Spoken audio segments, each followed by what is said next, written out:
हाय, आपण आज पाहूयात स्टुडंट्स होम पेज. स्टुडंटने एकदा लॉग इन केल्यानंतर त्यांचं नाव आणि इयत्ता इथे दिसतं. लाईक MG स्टुडंट 11 आणि त्यांचं इयत्ता ग्रेड 8.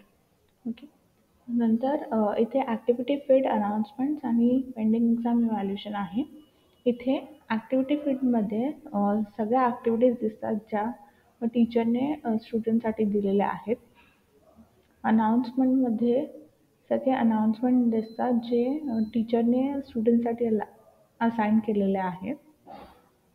देन पेंडिंग एक्झाम इव्हॅल्युएशनमध्ये सगळे टेस्ट दिसतात जे पेंडिंग आहेत इव्हॅल्युएशनसाठी.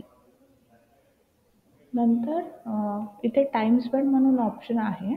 इथे आपल्याला दिसेल की स्टुडंटने या प्लॅटफॉर्मवरती किती वेळ दिलेला आहे, किती वेळ त्यांनी हा प्लॅटफॉर्म यूज केलेला आहे हे आपल्याला दिसेल.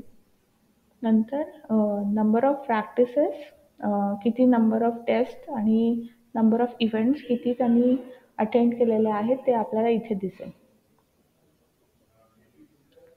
नंतर आपण अजून एक ऑप्शन बघू शकतो इथे मायक्रो लर्निंग म्हणून. इथे डेट वाईज आपल्याला ज्या पण मायक्रो लर्निंग प्रोग्राम असाइन केलेला आहे ते आपल्याला इथे दिसेल. माय ॲक्टिव्हिटी म्हणून एक टॅब आहे. इथे टीचरने असाइन केलेल्या सगळ्या activities date wise, subject wise, chapter wise, नंतर त्याचे स्कोर्स आणि ती टेस्ट कोणत्या टाईपची आहे ते पण दिसतं.